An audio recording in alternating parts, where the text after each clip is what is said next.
குருடரை அவர்கள் அறியாத வழியை நடத்தி அவருக்கு தெரியாத பாதையிலே அவரை அழைத்துக் கொண்டு வந்து அவர்களுக்கு முன்பாக இருளை வெளிச்சமாக்கி கோணலை செவ்வையமாக்குவேன். ஆமென். செய்து சொல்லுவோமா?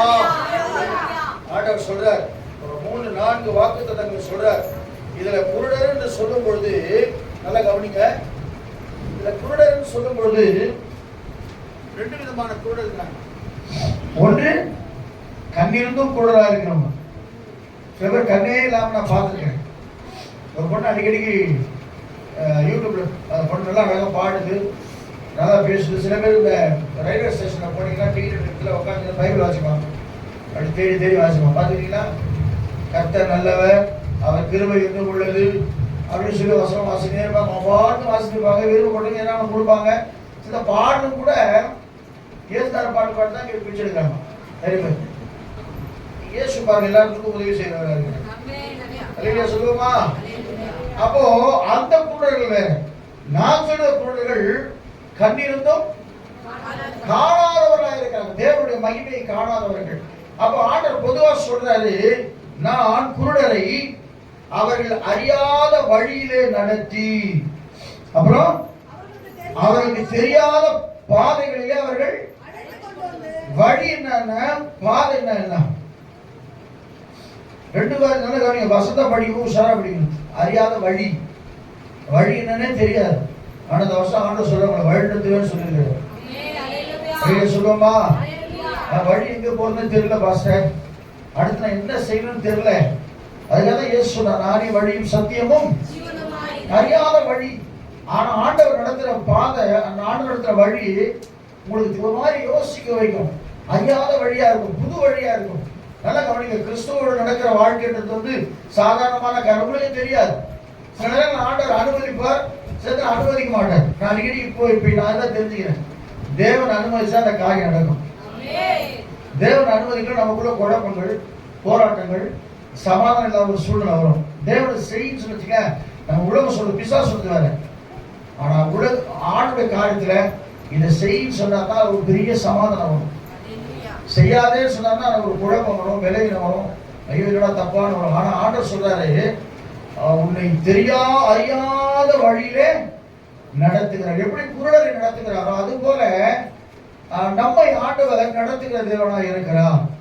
அறியாதவர்கள் எடுத்து அப்புறம் தெரியாத பாதையிலே அவர்களை அழைத்து கொண்டு வர. இந்த பாதை சில பேர் புதுசு இல்லையா? அல்லேலூயா சொல்லுவோமா? நம்ம வித்தியாசமான ஆராதனை பண்ணி கொண்டிருக்கோம். அப்பெல்லாம் யாரு இயேசு கிறிஸ்து யாருன்னு தெரியாது, பாதை எதுன்னு தெரியாது. ஒரு 10 வழி போதும்னு வச்சுங்களேன். இந்த பெரிய பெரிய பாம்பே ஸ்டேஷனு, சென்ட்ரல் ஸ்டேஷன்லாம் போனீங்கன்னா 10 லைன் 5 லைன் இருக்கும். எந்த லைன் எந்த ட்ரெயின் வருது தெரியாது. ஆனால் அவன் கரெக்டாக வருவான், சிக்னல் வருவேன் கரெக்டாக கிளீனாக வரும். சிக்னல் மாறும்போது தான் என்ன ஆகும்? ஆக்சிடென்ட் ஆகிடும். நீங்கள் பார்த்து பாம்பேலாம் போனீங்கன்னா லைன் எக்கச்சக்கமாக லைன் இருக்கும். ஆண்டவர் சொல்றாரு, எவ்வளவுதான் பாதைகள் இருந்தாலும் கூட அவர் நமக்கு முன்பாக செவ்வையான பாதை நம்மை நடத்துகிறவராக இருக்கிறார். வழின்னு சொல்லும் போது நீதிமொழிகள் 3ஆம் அதிகாரம் 6ஆம் வசனம் இப்படியா சொல்லுகிறது. வாசிக்க கர்த்தருக்கு ஸ்தோத்திரம். 3:6 வாசிக்கும் போது, உன் வழிகள் எல்லாம் அவர் நினைத்துக்கொள், நீ தவறான வழிகளிலே கண்ணிருந்தும் குருடனா போக போது உன் வழியெல்லாம் அவரை நினைத்துக்கொள், அப்பொழுது பாதைகளை அவர் செவ்வைப்படுத்துகிறவராக இருக்கிறார். கர்த்தருடைய வேதம் எப்படி படுதா?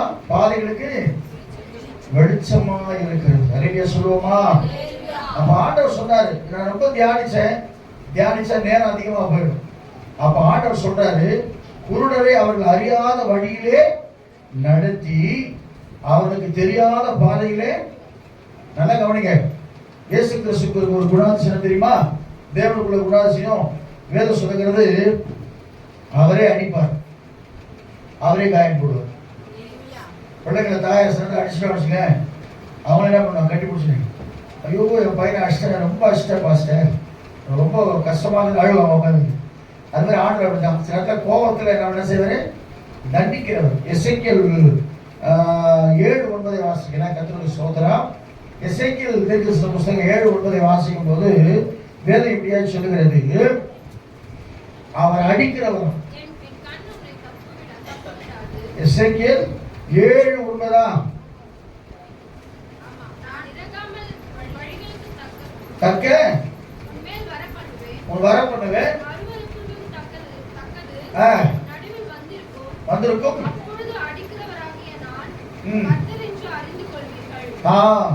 சில நம்ம பாவம் செய்யும் போது, தவறு செய்யும் போது ஆண்டவர் தண்டனை நம்ம கொடுப்பார். அடி பயங்கரமா இருக்கும். அவரே அடிக்கிறவரா இருப்பார். நமக்கு தெரியாது ஏன் நமக்கு இந்த போராட்டம் வருதுன்னு தெரியாது.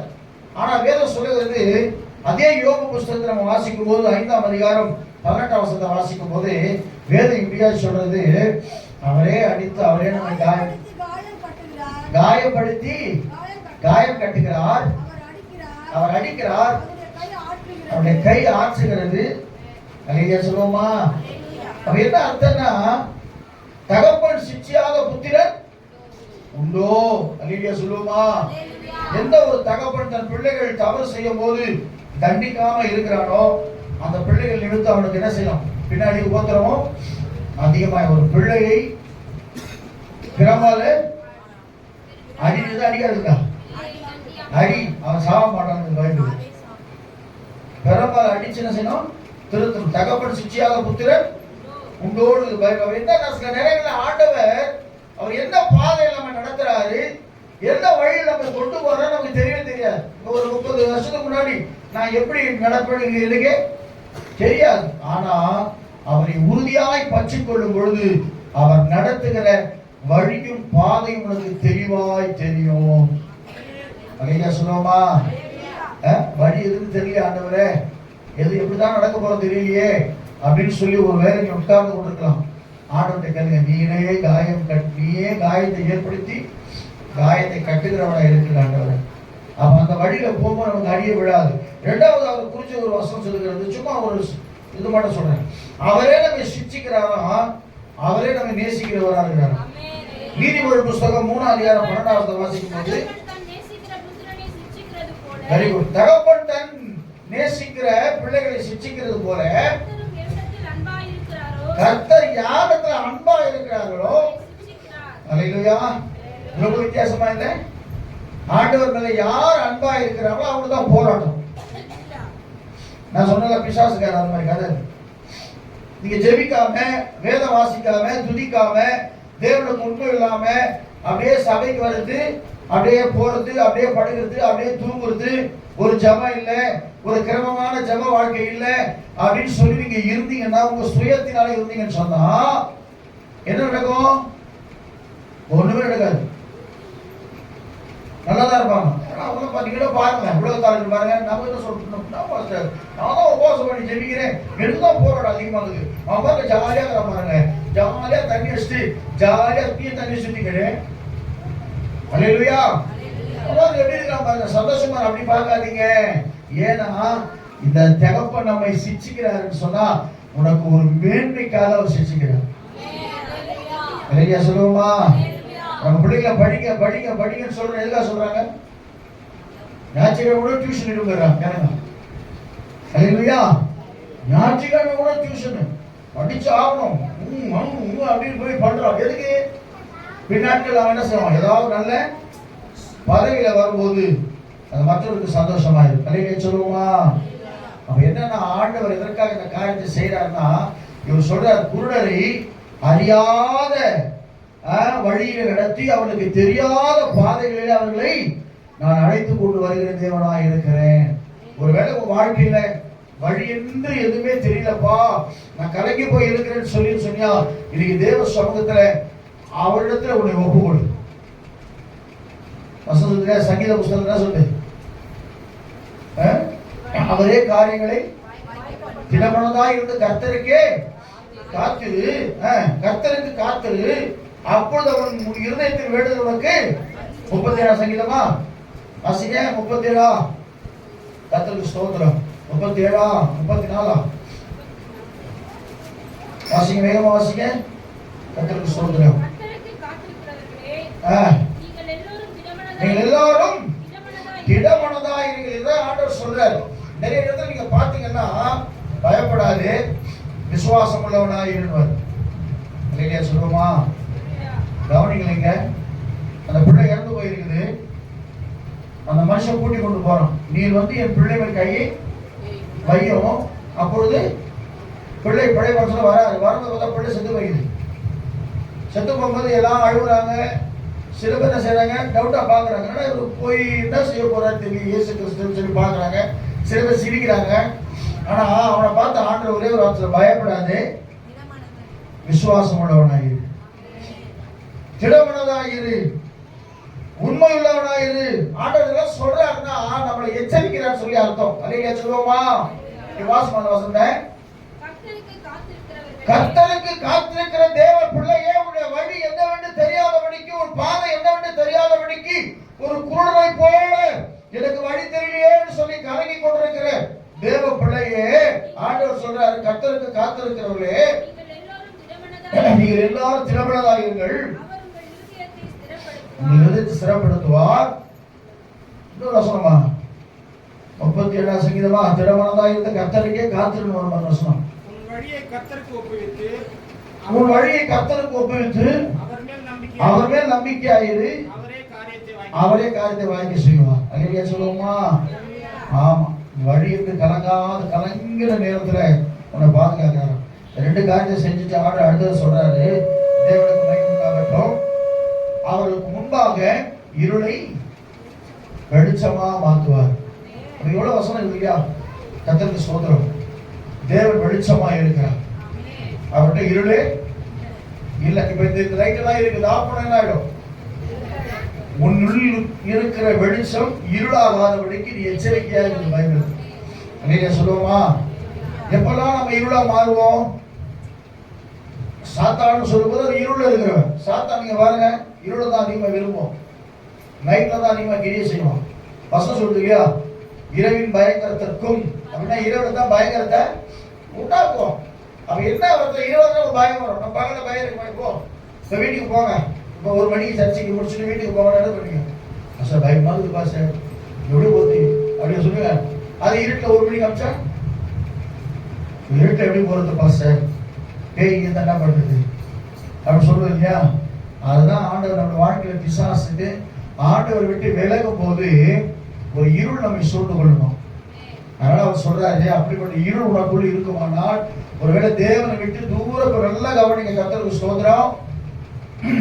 வந்து போகிறது போல இருக்காமல் தேவன் எப்போதும் வந்து வாசம் செய்கிற ஸ்தலமாய் நம்முடைய இருதயம் மாற வேண்டும். அதான் பவுல் சொல்றார், 1 கொரிந்தியர் புத்தகம் 1ஆம் அதிகாரத்திலே 3ஆம் வசனம் 15, 16 வாசிக்கும் போது வேதம் எப்படியா சொல்லுகிறது? வேகமா வாசிக்க. கர்த்தருக்கு ஸ்தோத்திரம். 1 கொரிந்தியர் 3ஆம் அதிகாரம் 14, 15, 16 வாசிங்க. கூலியை பெறுவான், வெந்து போனால் நஷ்டமடைவான், ரட்சிக்கப்படுவான்.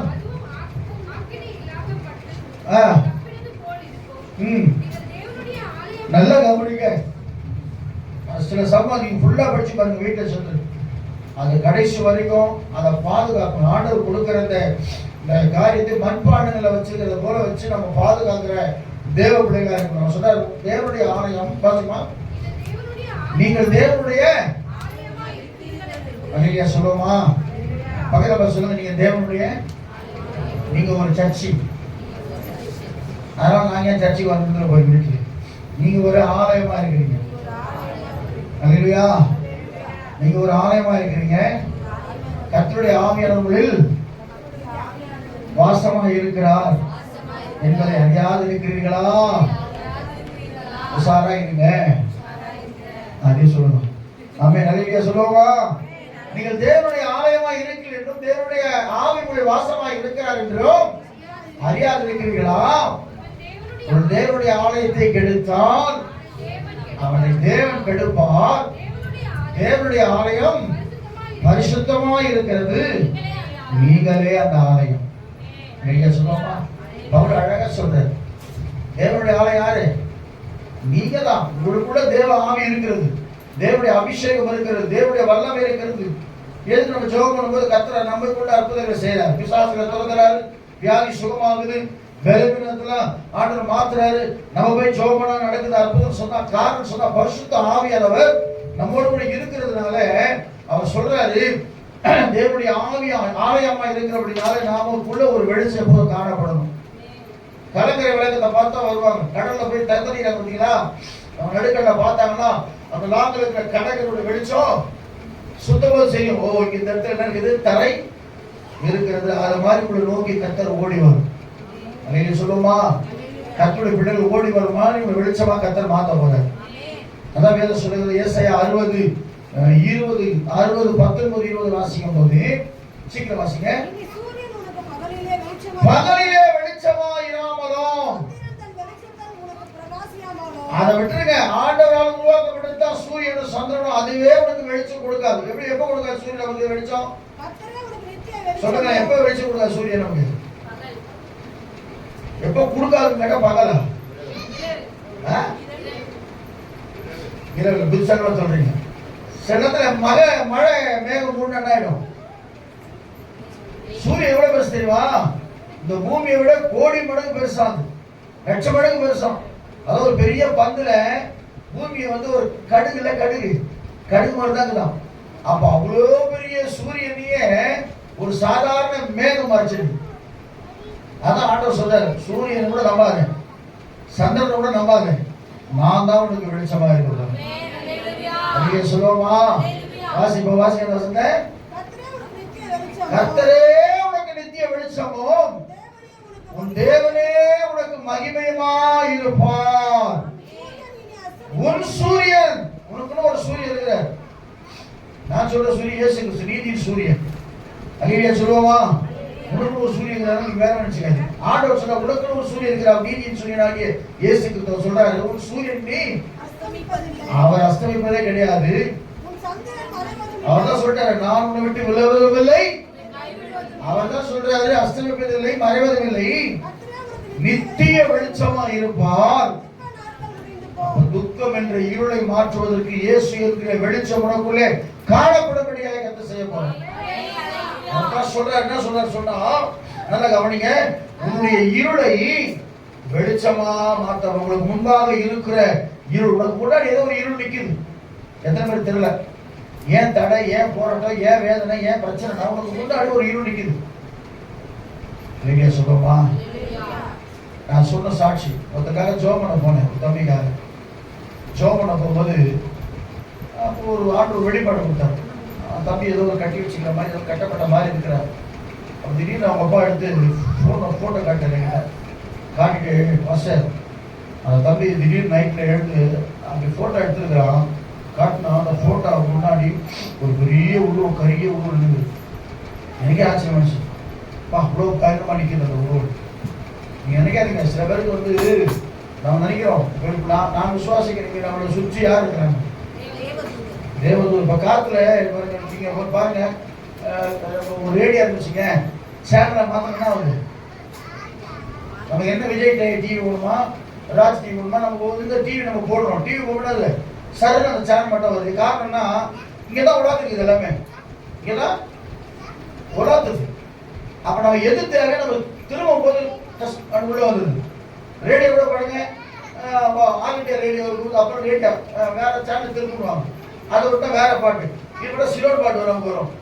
அப்போ என்னன்னா நம்ம திரும்பும் போது அந்த அலையெல்லாம், அந்த ஒளியெல்லாம் இங்கே தான் சுற்றிட்டு இருக்குது. இங்க சுற்றி கொண்டிருக்கும் போது பிதா ஆண்டவர் சொல்றார், பிதாவை தொழுது கொள்ள ஆவியோடும், கர்த்தரும் ஆவியா இருக்கார், பிசாசும் ஆவியா தான் இருக்கு. ஆவியை பார்க்க முடியுமா? கர்த்தரும் ஆவியா தான் இருக்கிறார். கர்த்தரே ஆவியானவர், கர்த்தருடைய ஆவி எங்கே இருக்கு விடுதலை, அவரும் ஆவியா இருக்கிறாரு, பிசாசும் ஆவியா தான் இருக்கிறாரு. நீ கொடுக்குற சேனல் தான் வித்தியாசம்.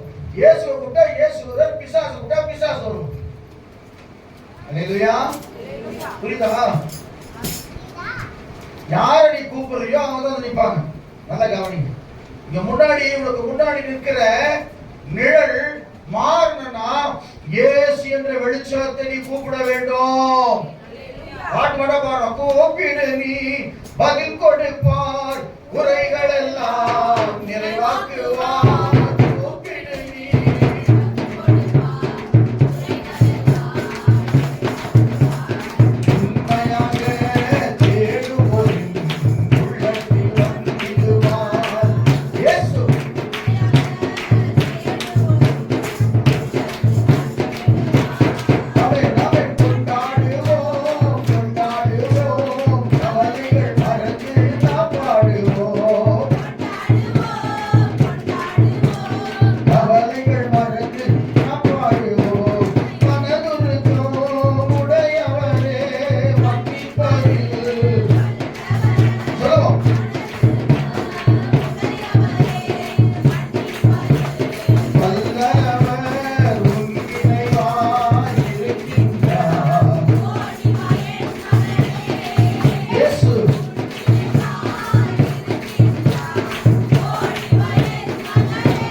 பாடுது, இயேசு ராஜா வந்திருக்கிறார், இயேசு ராஜா அது போட்டு பாடினோம். அது பாடுறது நம்ம சந்தோஷமா இருக்குது. அல்லையா சொல்லுவோமா? ஏன் அந்த மாதிரி உற்சாகமா பாடி பாடி ஜனங்க பேண்ட் எடுத்து பாடணும். இதுல போட்டா கண்ணீரெல்லாம் துடைத்திடுவான் போவோம். இதுல போட்டா கண்ணீரெல்லாம் அல்லேலூயா. அப்படின்னா உன் இருளை வெளிச்சமா மாத்துகிற தேவனோடு. எத்தனை பேர் இருளை வெளிச்சமா மாத்தணும்? அல்லேலூயா. பாவ இருள் என்னை வந்து சூழ்ந்து கொள்கையில் தேவன் அவர் தீபமா என்னை தேய்ச்சினார். பாவ இருள் உனக்குள்ள இருக்குமானால் இன்னைக்கு உன் இருளை கர்த்தர் வெளிச்சமா மாத்த தீபமா உனக்குள்ள வந்து கர்த்தருக்கு ஸ்தோத்திரம். அதான் தீப ஒளினா தீபாவளி ஆயிடுச்சு. தீப ஒளி. இரண்டாவது சொல்றாரு, கோணலை செவ்வாயாக்கணும். கோணிக்கிட்டு இருக்கிறீங்க, உங்க கோணெல்லாம் வழியா செவ்வையா மாறும்போது நிறைய பேருக்கு இந்த சுழுக்கு பிடிச்சி விடணும். சிலர் பார்த்துருக்கீங்களா? இப்போ ஒரு மருத்துவம் வந்தது, டக்கு டக்கு படக்கு முடிக்கிறாங்க, உடம்பெல்லாம் முடிக்கிறாங்க. அது ஒரு வைத்தியம். கழுத்து வலி சொன்னாங்க, கால் வலியோடு இருந்தேன், டாக்டர் போனேன், கால் உடச்சாரு, வச்சு டப்புறாரு, டப்புனு ஒரு நாள் வெளியே வைக்கிறாரு, சரியாயிடு. அப்ப என்னன்னா, போனதான பாதையில போய் கொண்டிருக்கிற உன்னை இனிமேல் கர்த்தர் ஸ்ட்ரைட்டா வர சொல்ல போறாரு. ஸ்ட்ரைட்டா சர்ச்சுக்கு வருவீங்க ஞாயிற்றுக்கிழமை, வேற எங்கேயும் போவேன், இப்படி போயிட்டு இப்படி போலாமேன்ற எண்ணமே வர. போனதான பாதையில போக மாட்டேன், செவ்வையான கொண்டு வர போறாரு. நான் உனக்கு முன்னே போய், ஆமா ஏற்கனவே உனக்கு முன்னாடி கோரலான பாதையை பிசாசு போட்டு வச்சிருக்கிறான். அப்படி போகாதபடிக்கு அவரு உனக்கு முன்னாடி போறாராம். அது மாதிரி எவ்வளவு உண்மையில எந்த அளவுக்கு இறங்கி வர்றாரு பாருங்க இயேசு கிறிஸ்துல. நான் அடிக்கடி அதை யோசிச்சு இயேசு பத்தி ஒரு கம்பெனிக்கு தியானிச்சீங்கன்னா ரொம்ப சந்தோஷம்னா, இவர் கடவுள் பாருங்க, அப்படி கடவுளோட எவ்வளவு கம்பீரமா இருக்கணும். ஏய் எனக்கு உங்களோட வெட்டுவேன், எனக்கு ஆடு வெட்டணும், கோழி வெட்டணும்னு கேட்காம, நான் எனக்கு பலியா இருப்பா, உன் பாவத்துக்காக நீ என் கூட இருந்தா போதும்பா, நீ பரலோகத்துக்கு வந்தா போதும்பா, என் மடியில நீ உட்கார்ந்தா போதும்பா, உன்னை உயர்ந்த அடைக்கலத்துல வைப்போம்பா, என்ன மாத்திரம் நீ ஏற்றி கொடுப்பா, என்ன நேசிப்பாயான்னு கேட்கிற ஒரு தெய்வம் வந்து விழுந்துருக்கா. யோசனை பண்ணி பாருங்க, என்ன நேசிப்பாயா, உனக்காக நான் பலியா இருக்கிறேன் நீ சொல்லுவா. எல்லா வேதங்களும் அதான் சொல்லுகிறது. ஆண்டவர் இன்றைக்கு உண்மையாகவே அவர் நமக்காக அவர் பரிதவிக்கிற தேவனாக இருக்கிறார். சத்தத்தை கேட்டுக்கொண்டிருக்கிற கண்பான தேவ பிள்ளையே, உனக்குள்ள இருள் இருக்குமானால் அந்த இருளை விட்டு வெளிச்சமாகி இயேசுவிடத்தில் ஓடி வா. கர்த்தர் உன்னை விடுதலை ஆக்குகிறவராய் இருக்கிறார். அல்லேலூயா. வாலிபன் தானே, எனக்கு வயசு இருக்குது, அப்புறமா நான் பார்த்தேன்னு சொன்னா டைம் கிடைக்காது. ஒருத்தர் பாஸ்டர் சொல்லுவார், இப்ப நம்பவே உள்ள பாஸ்டர். ஏன் வாலிபத்தோட செத்து போயிடுறாங்க, திடீர்னு செத்து போயிடுறாங்க. தெரியல பாஸ்டர், என்ன நடக்குது தெரியல பாஸ்டர். அதெல்லாம் இப்ப சம்பவித்துக் கொண்டிருக்கிறது. அதுக்காக தான் உன்னை இயேசு இன்னைக்கு அழைத்துக் கொண்டிருக்கிறார். நம்ம பயப்படுறதுக்காக அல்ல. எப்படி ஒன்னா வாழலாம் சொன்னா அது வேற, ஆனா இயேசு கிட்ட வந்தா இப்படிதான் வாழணும்னு ஒரு வழி இருக்கு. நீங்க சொல்லுவோமா? எப்படி ஒன்னா வாழலாம் சொன்னா அதை பத்தி நம்ம எங்க வேணா போறோம், அதை பத்தி கவலையே இல்லை. ஆனா இயேசுக்காக வாழணும்னு சொன்னா அவர் சொல்றாரு, கோணலானவங்களை. கோணலானா பல காரியம் நமக்குள்ள இருக்கும், அதெல்லாம் தூக்கி போடு. நண்பர்கள் கூட சொல்றாங்க, ரீவியா சொல்லுவோமா? நண்பர்களா இருந்தாலும் சரி, அது உறவினர்களா இருந்தாலும் சரி, உனக்கு இன்னும் கோணலான பாதை இருக்குமானா அந்த பாதையை செவ்வைப்படுத்த இயேசு விரும்புகிறார். கொண்ட வேணா நீங்க எதுக்கு எதை கொடுக்கணும்?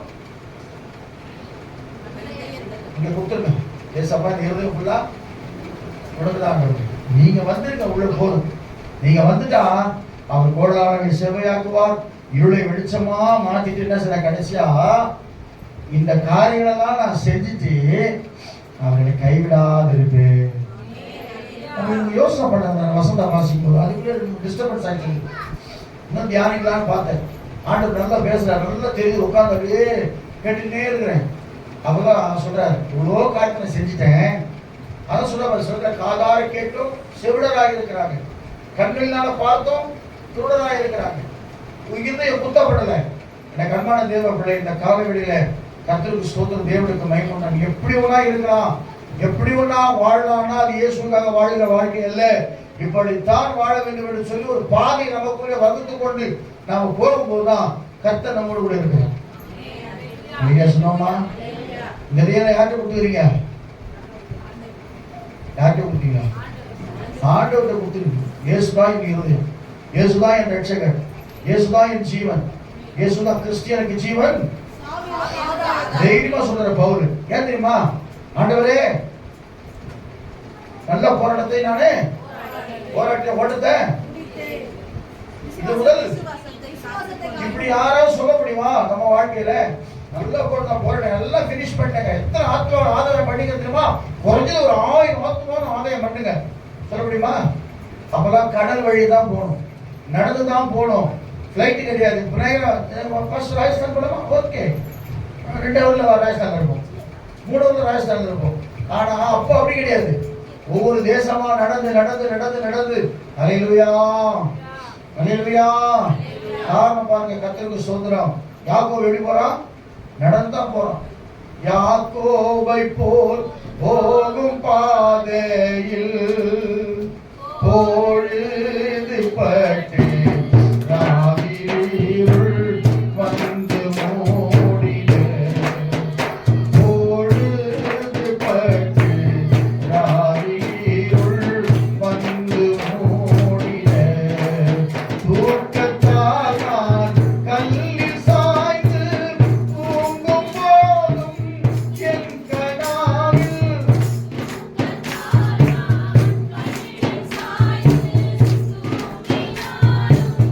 என் கனாவில் நோக்கி உம்மை துதித்துச் சேர கரித்த வல்லனாரா தேவனே, நான் உமதண்டையில்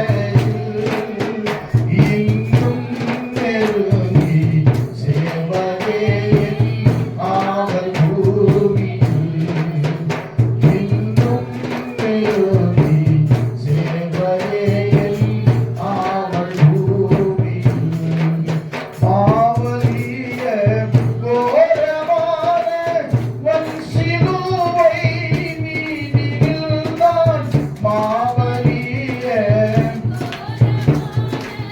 வன்சிலுவை மீதில்தான்.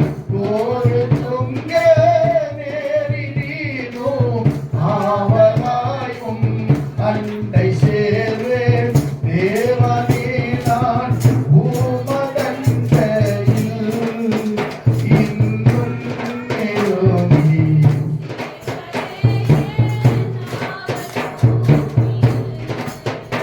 இன்னும் நெருங்கி.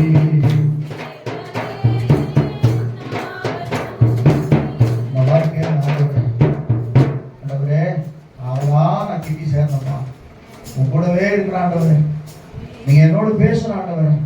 நான் தனிமையா இருக்கும்போது என்னை தேய்ச்சுற ஆண்டவரே. நான் கண்ணீர் விடும்போது என் கண்ணீரை துடைக்கிற ஆண்டவரே. நான் பலவீனமா இருக்கும்போது நீ பயப்படாது, நான் உனக்கு பலனா இருக்கிறது சொல்ல ஆண்டவரே. நான் வியாதியா சுகமாக்குற தேவன் சொல்ல ஆண்டவரே. நீங்க என்னோடு இருக்கிற உலக ஜனங்களை அறிந்து கொள்ள வேண்டும் ஆண்டவரே. அந்த மனுஷனோட கர்த்தர் இருக்கிறார், அந்த மகளோட கர்த்தர் இருக்கிறான்னு சொல்லி இந்த உலக ஜனம் என்னை சொல்லணும் ஆண்டவரே. அப்படிங்களை மாற்றும் என்று சொல்லி ஒப்பு கொடுப்போமா? கர்த்தரை மாற்ற போகிறேன். எல்லா கண்களையும் மூடுங்க. ஒரு சந்தர ஓடி அந்தரமா. நான் திரும்ப சொல்றேங்க, வேற எதையும் யோசிச்சு கொடுக்காத, இருதயத்தை மாத்திருக்கும். இன்னைக்கு ஆண்டவரே கூடவே இருங்கப்பா. எனக்கு யாருக்கும் இல்லை ஆண்டவரே, நீங்க மாட்டோம் எனக்கு. நீங்க சொல்லி பாருங்களேன். எவ்வளவு இருக்கலாம், கணவன் மனைவி பிள்ளைகள் பெற்றோர் உற்சாக உறவுகள் எல்லாம் இருக்கலாம். ஆனா உங்களுக்கு மெய்யான ஒரு அன்பு இயேசு கொடுக்காதுங்க. அவர் தான் ரட்சித்திருக்கிறார். பாவம் என்ற சேற்றிலே, உளையான சேற்றிலே இருந்த நம்மை தூக்கி எடுத்து கழுவி பரிசுத்தமாக்கி தேவனுடைய பிள்ளையாவுமே என்னை மாற்றிருக்கிறாரே. ரொம்ப கொடுப்போமா? மிக்க வாசியாக புதியான வர கலரியாக